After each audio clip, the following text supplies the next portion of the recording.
The sun was setting, casting an orange glow across the city as the FBI director drove through the quiet streets. It had been a long, exhausting day at the office, filled with meetings, briefings, and the kind of high-level discussions that often ran deep into the night. Now all he wanted was to get home, unwind, and relax. The familiar route back to his house was a welcomed sense of normalcy after a day that had been anything but. His car hummed along the road, the rhythmic sound of the tires on the pavement providing a soothing backdrop to the silence in the vehicle. He was alone, lost in his thoughts, when a sudden flash of blue lights in the rearview mirror snapped him out of his daze. At first, it didn't register. It was a quiet evening. Why would the police be pulling him over? It wasn't as if he had broken any laws, but still, he instinctively slowed down, easing his foot off the accelerator and pulling his car to the side of the road. As he came to a stop, he glanced up in the rearview mirror again and saw the police car, its lights flashing brightly in the dimming evening. He knew the routine: pull over, stay calm, and comply. It was all he had to do. The officer got out of the car and approached his vehicle. The FBI director, expecting a routine traffic stop, shifted in his seat, glancing over his shoulder at the officer. He could tell by the stance and the officer's brisk steps that something was different. The usual calm demeanor that police officers often displayed during a stop was absent. This officer seemed tense. There was something about her body language that made the director's instincts kick in. He felt a subtle unease creeping up his spine. When the officer reached his window, she didn't immediately greet him or ask for his license and registration. Instead, she looked at him with an intense gaze, her hand hovering near her holstered gun. The director instantly felt a shift in the air. He wasn't sure why, but he knew this was not going to be a typical interaction. "Get out of the car," she ordered, her voice sharp, almost trembling with urgency. The FBI director's heart skipped a beat. The command had come out of nowhere. He didn't know why she would ask him to exit the vehicle without any reason, but he had learned over the years to trust his gut. He couldn't help but feel a rising tide of confusion and disbelief. Why was he being treated this way? He glanced up at the officer, trying to make sense of the situation. "I'm sorry, officer. I haven't done anything wrong," he said, his voice calm but firm, his hand still on the wheel. She didn't respond to his statement, just repeated the order. "I said, get out of the car now." A strange feeling washed over the director. It was as if everything around him had slowed down, his senses heightened. This wasn't just an ordinary traffic stop. This felt like something far more serious, something he couldn't put his finger on. The officer's grip on her gun tightened and her eyes never left his face. Slowly, the director opened the door, his mind racing. He had dealt with plenty of high-pressure situations in his career, but this was unlike anything he had ever encountered. He reached for his badge, pulling it from his jacket pocket and holding it out, hoping that showing it to her would resolve the misunderstanding. He wasn't some random citizen. He was the director of the FBI. Surely that would end this. But the officer's eyes didn't soften. She didn't seem to recognize the significance of his badge.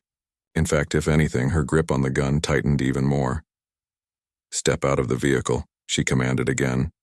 This time her voice louder, more forceful. A wave of disbelief swept over the director. Why wasn't she listening to him? Why wasn't she recognizing the authority he carried? The officer's behavior was becoming erratic, and the situation was rapidly spinning out of control. He had to act quickly, but without escalating things further. The director carefully stepped out of the car, his eyes still on the officer. His mind was trying to process everything. This wasn't just a case of mistaken identity. Something else was at play.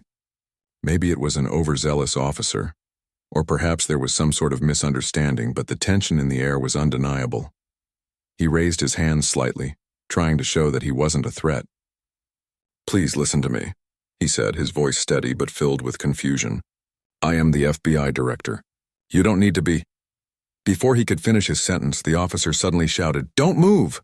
and took a step closer, still aiming her weapon directly at him. The director's pulse quickened, but he forced himself to remain calm. This wasn't the first time he had been in a tense situation. He knew that his safety, and possibly the safety of others, depended on how well he could control his emotions in that moment. He couldn't let fear cloud his judgment. He had to keep things under control, but as he stood there facing the officer's weapon, a nagging thought began to swirl in his mind. Was this officer simply confused? Was she acting out of fear, misunderstanding who he was and what authority he held? Or was there something more insidious at play?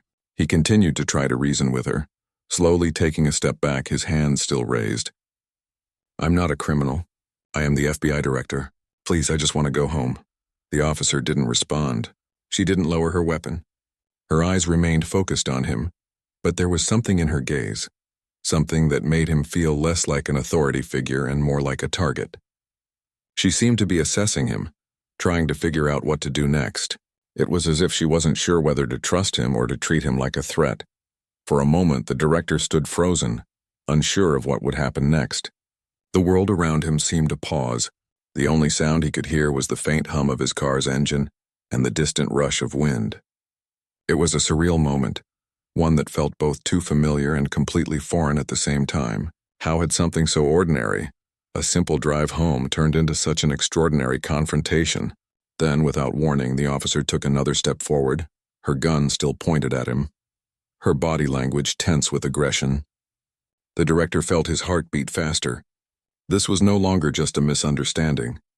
This was a situation that could escalate into something dangerous. He took a deep breath, trying to remain steady. The officer was not backing down, and he realized that he might have to make a difficult decision. Should he try to push the situation further, or was it safer to comply with her orders and hope for the best? Every instinct in his body screamed for him to find a way out of this, but there was no obvious escape.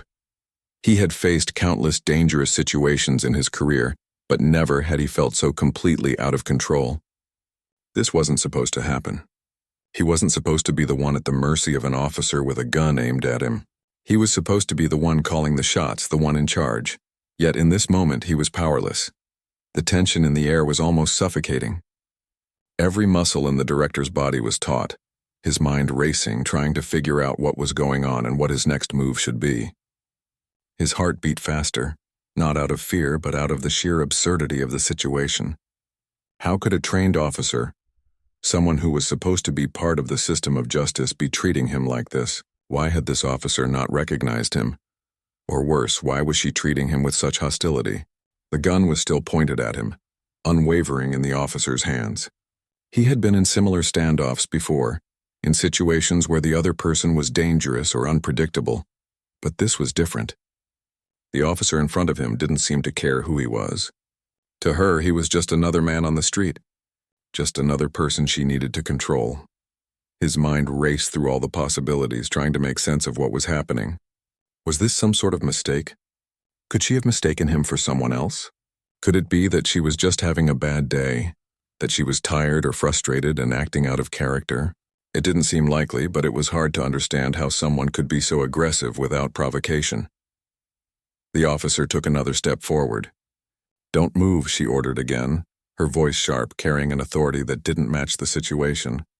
Her eyes never wavered from him, and there was a coldness in her gaze that sent a shiver down his spine. He had dealt with plenty of difficult people in his line of work, but this officer's hostility felt personal, like there was something deeper driving her actions.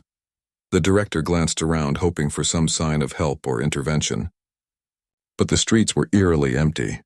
No one else seemed to be around, and the only sound was the hum of the cars on the nearby highway. He was alone with this officer, and it was becoming clear that if he didn't find a way to resolve this, things could get much worse. He had been in tense situations before. He had dealt with criminals, terrorists, and high-level threats, but this was something entirely different. This was a moment where everything seemed to hang in the balance. Every decision he made, every word he spoke could either de-escalate the situation or make it explode into something far more dangerous. His mind flashed back to his training. He had been taught to stay calm, to think quickly and rationally. But this was different. This wasn't a criminal he was dealing with. This was someone who was supposed to protect and serve, someone who had sworn an oath to uphold the law. Yet here she was, pointing a weapon at him, refusing to listen to reason. "Please," the director said again, his voice steady but tinged with frustration. "I'm not a threat. I'm the director of the FBI. I'm just trying to get home." But the officer didn't flinch. Her eyes were still locked on him, her hand still gripping the gun with an unnerving firmness. It was as if she was waiting for him to make a move, to give her an excuse to act. He had to think. He had to figure out a way to get through to her. The usual tactics he used in negotiations and conflict resolution didn't seem to be working. He had tried to reason with her to explain who he was, but she wasn't listening. As he stood there, his mind racing, the officer's posture shifted slightly. For a brief moment, she seemed to hesitate as if considering something. That split second of doubt gave him a glimmer of hope. Maybe she was starting to realize the mistake she had made. Maybe she was reconsidering her actions. But before he could say anything more, her voice rang out again, sharp and cutting through the silence. "Step back," she shouted, her voice filled with panic. The command was sudden, and the director instinctively took a step backward, his heart pounding in his chest. He had no idea what she was thinking, but it was clear that the officer was becoming more agitated by the second. His mind was racing, trying to make sense of everything. He had dealt with people like this before, people who were too quick to judge, too quick to react. But this was different. This wasn't a simple case of someone being scared or overzealous. There was something deeper going on. Something was off about this officer, and the director had no idea what it was. He glanced at her again, trying to gauge her next move. The gun was still aimed at him, unwavering and unyielding. She hadn't relaxed for a second, and her body language screamed tension. He had to do something. He couldn't just stand there and wait for her to make the next move. The director took a deep breath, forcing his body to relax even though every instinct told him to remain on high alert. He knew he had to approach this carefully. One wrong move, one sudden gesture, and the situation could spiral completely out of control. He glanced around again, this time hoping to catch a glimpse of any other officers or bystanders who might have seen what was happening. But the streets were still empty. There was no one around to intervene. He was alone with this officer, and the weight of the situation settled heavily on his shoulders. He thought about his family, about what was waiting for him at home. This wasn't how it was supposed to go. This wasn't how he imagined his evening ending. And yet here he was, facing a situation he never could have predicted. "Please," he said, his voice quieter now, almost pleading. "You don't have to do this. I'm not your enemy." The officer didn't respond. Her eyes were still locked on him, her grip on the gun unshaken. The silence between them was thick, suffocating. It felt as though time had stopped, and all that existed in the world was the two of them, caught in this strange and dangerous standoff. The director knew he couldn't stand there forever. He couldn't wait for her to make a decision. He had to do something to end this, to resolve the situation before it escalated any further. But what could he do? He had already tried to explain himself. He had already shown her his badge. He had already tried to reason with her. And yet, she hadn't budged. His mind was a whirlwind of thoughts and possibilities. But nothing felt right. Nothing seemed like it would work. He was running out of time. And then, just as he thought the situation could not get worse, he heard the sound of another car approaching in the distance. The familiar sound of sirens filled the air, and for a brief moment the director allowed himself to hope. Maybe help was on the way. Maybe the backup he needed was just a few moments away. But the officer didn't seem to notice. She didn't flinch at the sound of the sirens. She didn't lower her weapon. If anything, she seemed even more on edge. She seemed more determined to keep the situation under her control. The director's heart sank. Was this officer completely out of control? Was she so far gone that even the sound of backup coming would not make her rethink her actions? He didn't know what to think anymore. His mind was a storm of confusion, and he couldn't make sense of any of it. The officer was still holding him at gunpoint, and everything he had learned in his career seemed to be failing him now. This wasn't supposed to happen. He was supposed to be the one in control, the one with the answers. But in this moment he had nothing. The faint wail of sirens echoed through the night, getting louder with each passing second. But despite the distant sounds of incoming help, the officer remained unyielding, her gun still pointed at the director. The director's mind, already clouded with confusion, began to race even faster. He could hear the sirens, but they didn't seem to offer any relief, no comfort, no promise of safety. Instead, they only made the situation feel even more surreal. What was happening? How had it come to this? Every instinct in his body told him to act. He needed to regain control of the situation, and he needed to do it fast. But every time he tried to make a move or speak, the officer's cold, unwavering gaze and her tight grip on the gun stopped him in his tracks. She wasn't just acting out of fear or confusion anymore. There was something else. A deep frustration, maybe even anger, was radiating from her, and it was clear that she wasn't going to let him go without a fight. The director took a deep breath, his chest rising and falling slowly as he tried to steady his nerves. He had handled tense situations before, but this was unlike anything he had ever experienced. He wasn't just facing a criminal or a suspect.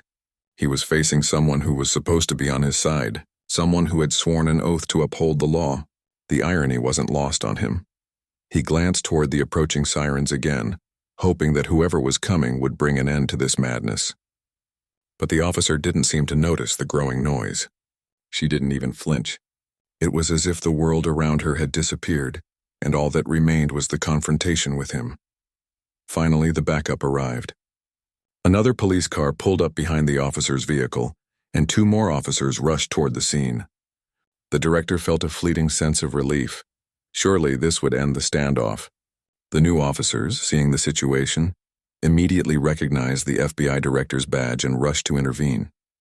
But what happened next shocked everyone. Instead of immediately de-escalating the situation, one of the backup officers began to shout at the original officer, demanding that she lower her weapon. The officer, who had been fixated on the director, didn't seem to register the other officer's presence.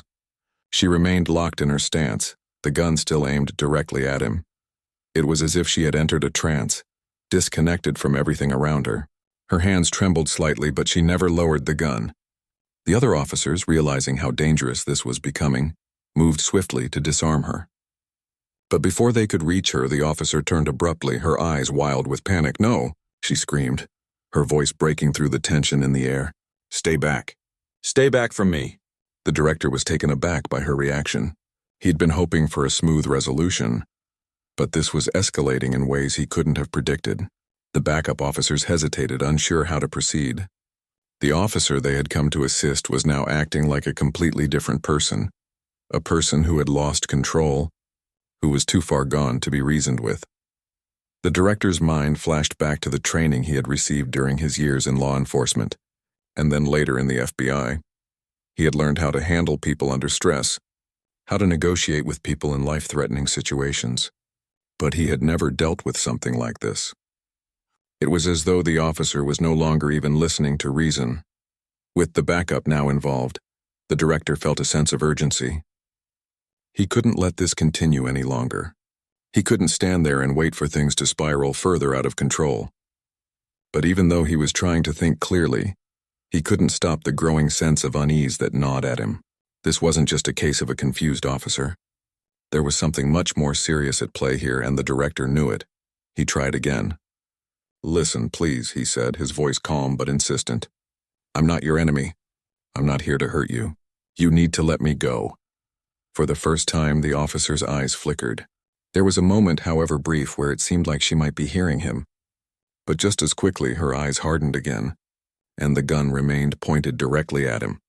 The backup officers continued to close in on her, their voices trying to calm her, but it was clear that she wasn't responding to them either. They had to act fast before things turned violent. The director could feel the tension building. His heart raced, but his training kept him composed.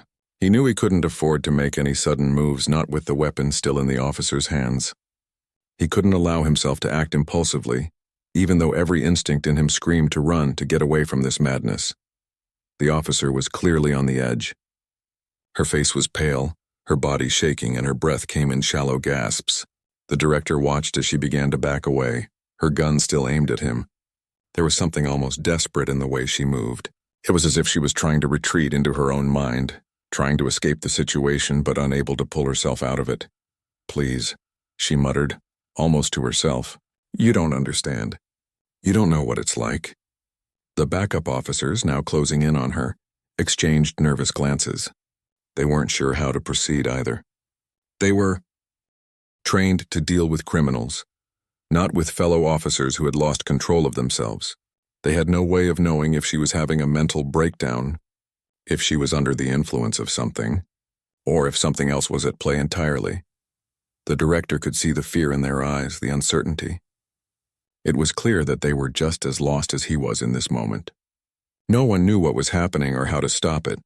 And then, in the midst of the chaos, the officer suddenly dropped her gun to the ground with a sharp clatter. Her hands, still shaking, moved away from her weapon and she sank to her knees, her face buried in her hands. The director stood frozen, unsure of how to react. The backup officers immediately rushed to her, trying to comfort her, to stabilize her, but it was too late. The damage had already been done. One of the officers turned to the director, his expression filled with apology. "Sir," he said softly, "I'm so sorry. We'll take care of this." The director nodded, his mind still reeling. The situation had unfolded in ways he never could have predicted, and even though it was finally over, the questions remained. What had happened to this officer? How had it come to this? As the officers began to secure the area, one of them came over to speak with him.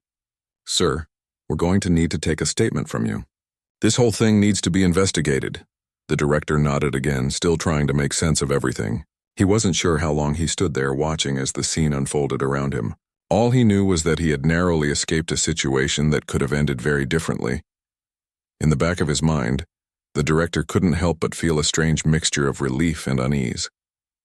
The officer had been disarmed, the backup had arrived, and he was safe. But there were too many questions left unanswered. Too many things didn't add up. As the investigation began, the director couldn't shake the feeling that this was only the beginning of something much bigger than anyone realized. The aftermath of the incident was like a storm that had come and gone, leaving only a whirlwind of questions and confusion behind. For days after the confrontation, the director found himself replaying the events over and over in his mind. The officer's face, her trembling hands, and the gun that had been aimed at him still haunted his thoughts. It was a surreal experience, one that didn't seem to fit into any of the categories he had dealt with in his career. This wasn't a criminal or a terrorist. This wasn't a situation where he could rely on standard protocols or training.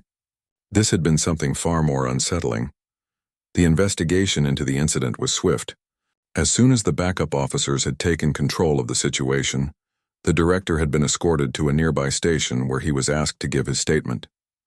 It was a routine part of the process, but even then, he couldn't help but feel like something wasn't right. No one seemed to know exactly what had happened, and the more they asked him questions, the more he realized that the situation wasn't going to be as simple as he had hoped. The officer who had pointed the gun at him was placed on administrative leave immediately, pending an internal investigation. The director didn't know much about her, only that she was a relatively new officer still in her first few years on the force. The details of her past were unclear, but one thing was becoming more evident with each passing day. This wasn't just a simple mistake or a momentary lapse in judgment. Something had caused this officer to lose control, and the director couldn't help but wonder what that something was. As the days passed, the media picked up on the story. News outlets all over the country began to cover the bizarre encounter. Some reported it as a tragic case of an officer who had cracked under the pressure of the job, while others speculated about the director's role in the situation. Headlines were filled with phrases like "FBI director held at gunpoint by police officer" and "officer's mental health in question." It was clear that the incident had struck a nerve with the public, and everyone was eager to know more. The director himself stayed mostly out of the public eye. He had been through a lot in his career, but this was something different. The public scrutiny, the media circus, it was all overwhelming, even for someone with his level of experience. But he knew he couldn't avoid it forever. The truth had to come out, and someone had to take the responsibility for what had happened that night. He spent the next few weeks meeting with investigators, answering questions, and trying to piece together what had led to the officer's breakdown. What they uncovered was startling. The officer's behavior was not an isolated incident. She had a history of emotional instability and had been involved in several previous confrontations with civilians, all of which had been swept under the rug or dismissed as isolated incidents. But what had happened that night? What had caused her to snap in such a dramatic and dangerous way? The director learned that the officer had been under immense personal and professional pressure. She had recently gone through a divorce, and her personal life had been spiraling out of control. But what bothered him more was the realization that the department had failed to recognize the signs. The officer had been placed in high-stress situations without the proper support or resources, and the cracks in her mental health had slowly started to show. It was a dangerous combination, an officer who was clearly struggling, paired with a department that had failed to provide the necessary support systems. As the investigation continued, it became clear that this was not just a story of one officer losing control. It was a story of systemic failure. The more the director learned about the officer's past, the more he realized that there were deeper issues within the department that needed to be addressed. He had always known that the law enforcement community had its flaws, but this situation illuminated just how deeply those flaws ran. In the days that followed, there were meetings with higher-ups, discussions about what needed to be done, and a growing sense of urgency to fix what had been broken. But there was one question that kept nagging at the director's mind. How had no one noticed? How had the officer's behavior gone unnoticed for so long? The more he thought about it, the more frustrated he became. As someone who had spent his career investigating others, he had never thought that he would be in a position where he had to investigate the very people who were supposed to be his colleagues and allies. The department launched a full-scale internal investigation into the officer's history, uncovering a series of warning signs that had been ignored. They found that she had been involved in multiple complaints regarding her conduct, but each time the issues had been dismissed or swept under the rug. Her mental health struggles had been apparent to those who worked closely with her, but no one had taken the necessary steps to intervene. The more they uncovered, the more it became apparent that the system had failed her, and ultimately it had failed the director as well. The investigation into the officer's actions was thorough and meticulous. There were hearings, interrogations, and long nights of questioning as investigators tried to understand the full scope of what had led to the confrontation. But even with all the information they gathered, there was one thing that remained unclear. What had set the officer off that night? The director was invited to testify in front of a public hearing, where he was asked to recount the events in full detail. It was a moment he had dreaded, but he knew it was necessary. The public needed to know what had happened, and the department needed to be held accountable. He gave his testimony, explaining the situation as clearly as he could. He talked about the fear he had felt, about the confusion, and about the uncertainty that had gripped him during those tense moments.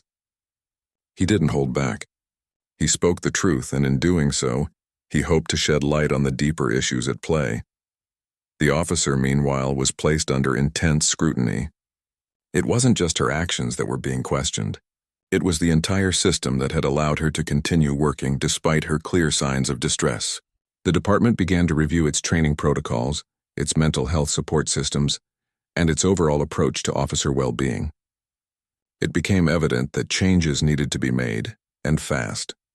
The director, despite the personal toll the incident had taken on him, knew that this was a moment of reckoning for law enforcement as a whole. The system had failed to protect not only the public but also the officers themselves. It wasn't just about holding the individual officer accountable.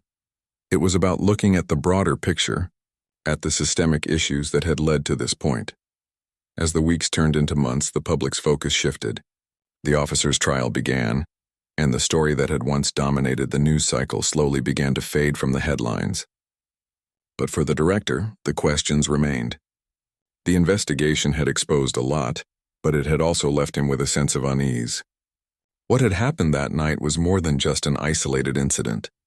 It was a symptom of a much deeper issue, one that needed to be addressed if law enforcement was to regain the public's trust and protect those who served.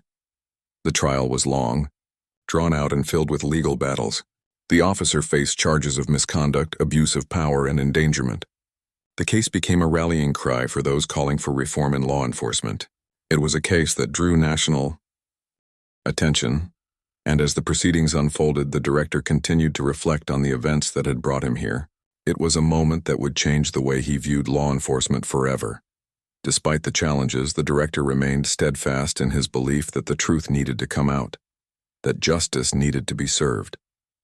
He knew that the road ahead would be difficult, but he also knew that it was the only way to ensure that something like this would never happen again.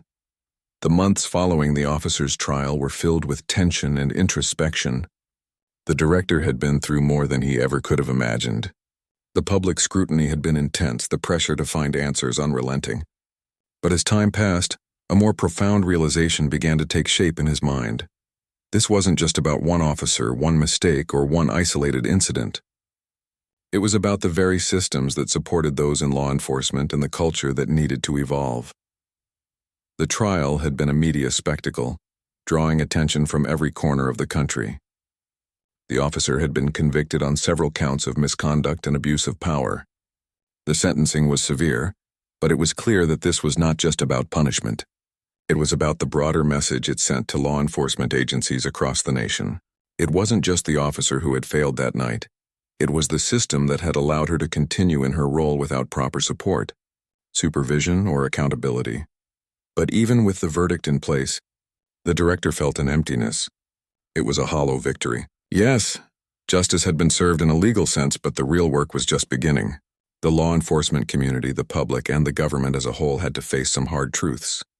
What had happened during that incident had shown the world how fragile the system was, how deeply ingrained the issues were, and how far-reaching the consequences could be. For the director, the process of reflection was as important as the investigation itself. He began speaking openly about the need for reform within law enforcement. In interviews and public forums, he shared his thoughts on what needed to change, both in terms of training and in terms of the mental health resources available to officers. He knew that the challenges facing law enforcement officers were vast and varied, but the way they were supported, or more accurately, the way they weren't, had to be addressed if anything was going to improve. The director's words resonated with many. He wasn't just another high-ranking official making empty statements about change. He was someone who had lived through the flaws of the system firsthand. He had seen how one officer's failure could have escalated into something far more disastrous. But his story, while important, was only a small part of a much larger picture. There were those who resisted his calls for change, who didn't want to face the uncomfortable reality that law enforcement had flaws that needed to be addressed. But the director remained undeterred. He wasn't speaking out for his own benefit. He was speaking out for the countless officers who struggled with the pressures of their jobs, but never had the support they needed. He was speaking out for the communities who needed to trust the police but couldn't, because of incidents like the one he had experienced. The director worked tirelessly with lawmakers, mental health professionals, and other law enforcement leaders to put together a plan for reform. It wasn't easy. There were obstacles at every turn, from bureaucracy to entrenched interests that resisted change. But the director knew that the time for talk was over. It was time to act. The investigation into the officer's behavior had shown just how deep the problems went. There had to be systemic change. There was no other option. One of the most important pieces of the reform plan was the implementation of mandatory mental health screenings and counseling for officers. The director was determined to ensure that no officer would ever again find themselves in a position where they felt overwhelmed, unsupported, and unable to cope with the stresses of their job. It wasn't just about protecting the public. It was about protecting the officers themselves. He also advocated for more community engagement and better communication between law enforcement agencies and the communities they served. For too long, there had been a disconnect between police officers and the public. People felt alienated from the very individuals who were supposed to protect them. That had to change. Trust had to be rebuilt, and that meant creating an environment where both officers and civilians could work together to solve problems and improve safety. The director's efforts were met with some success. Slowly but surely, the changes began to take shape. It wasn't a quick process, and it certainly wasn't without its setbacks, but it was a start. The system, once resistant to change, was slowly evolving into something more inclusive, more supportive, and more transparent. But even as these reforms began to take root, the director couldn't escape the memory of that night. It lingered in his mind, reminding him of just how close he had come to disaster. It wasn't just about the officer anymore. It was about the culture, the environment, and the systems that allowed this kind of thing to happen. And while the conviction of the officer had been a necessary step, it hadn't been enough.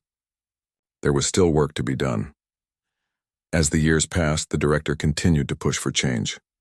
He didn't back down even when things got difficult. He knew that the road to reform was long and fraught with challenges, but he also knew that it was worth it. He had seen firsthand the devastating consequences of a broken system. He had been the one held at gunpoint, but he was also the one who had lived to tell the tale. To make sure that this didn't happen again, in the end, The director's journey wasn't just about the incident he had survived. It was about what came after.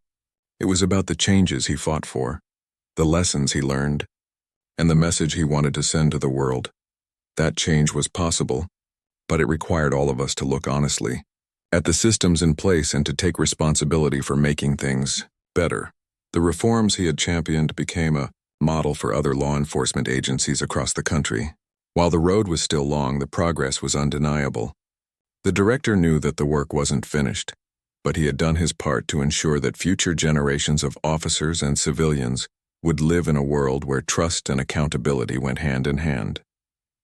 He had turned his experience into something that would outlast him, something that would hopefully make a real difference for the people who needed it most.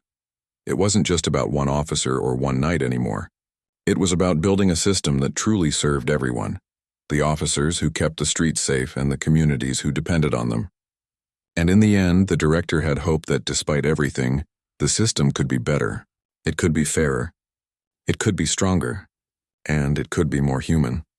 The winds of change had begun to sweep through the law enforcement community, and though the path ahead was uncertain, there was a collective sense of hope.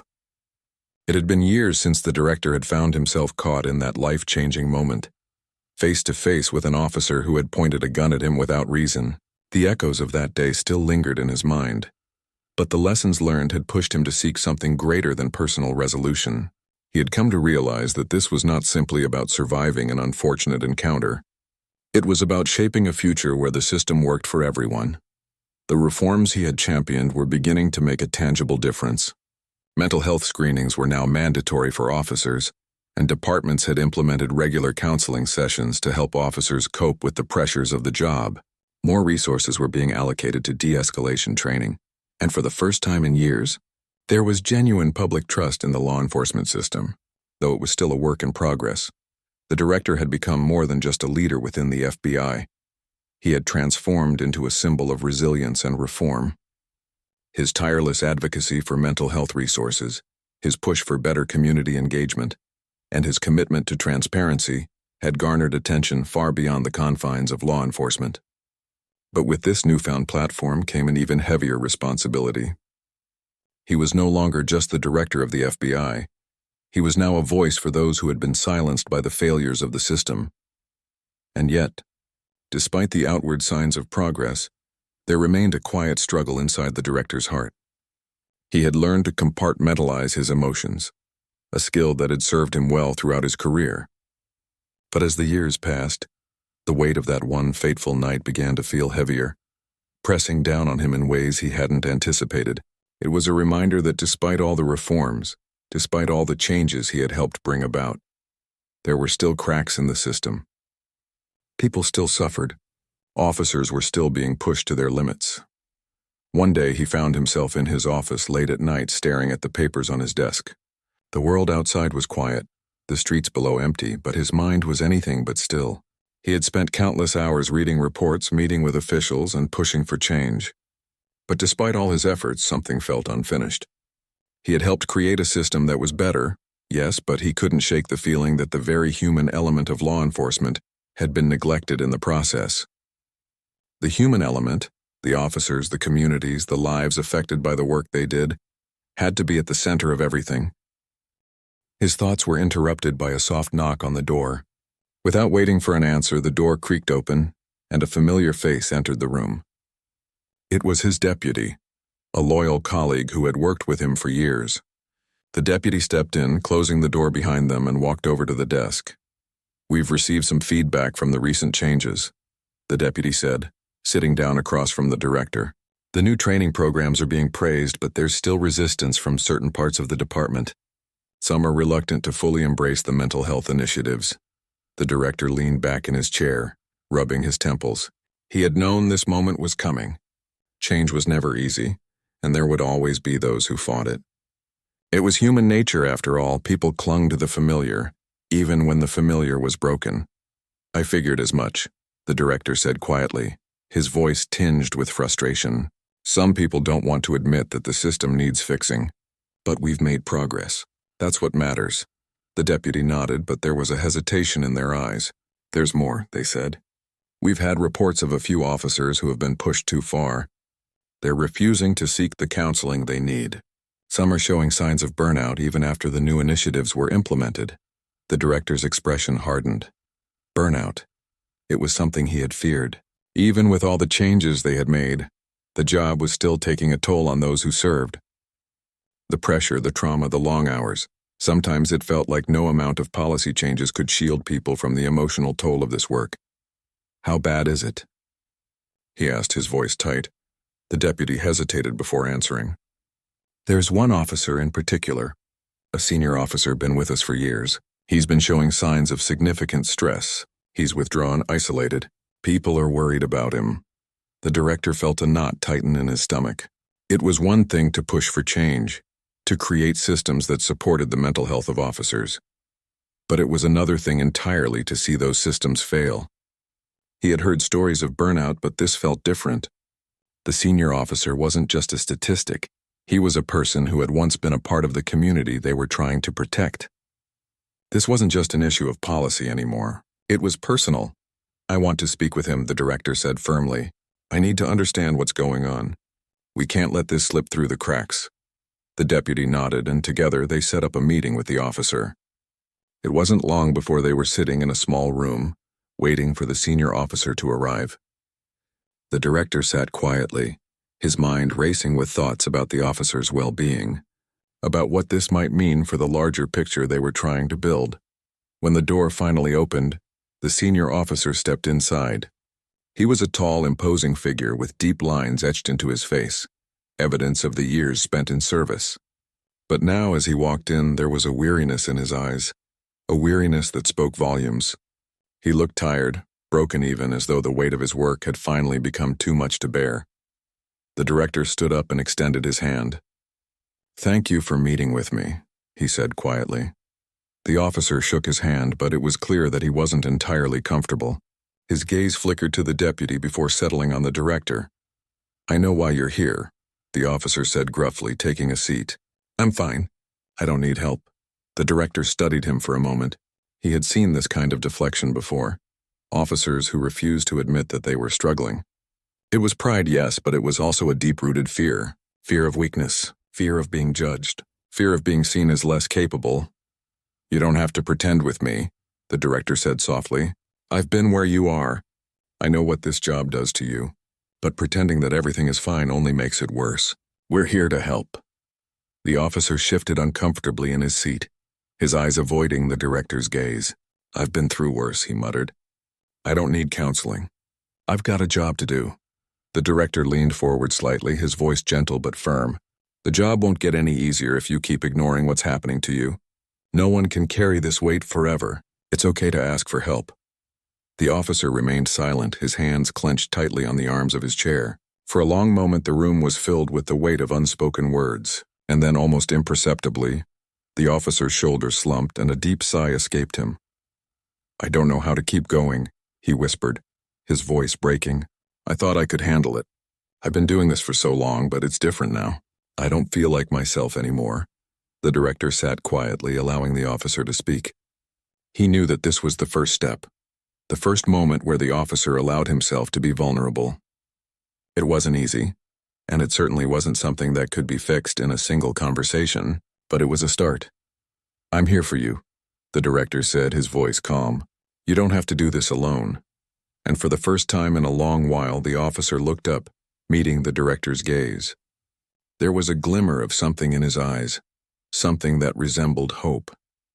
The director knew that the road ahead would be long and difficult for this officer, just as it had been for so many others. But as they spoke that evening, he realized something important. Change didn't just happen through policies or procedures. It happened through human connection, through people showing up for one another, being willing to listen, to understand, and to offer support. The director had fought for the system to change, but now, he saw that the real change came from within. It came from the people, officers, communities, and leaders working together to rebuild trust and understanding one step at a time. It wasn't a perfect system, and it never would be, but it was one that could grow, evolve, and learn from its mistakes. And for the director, that was enough.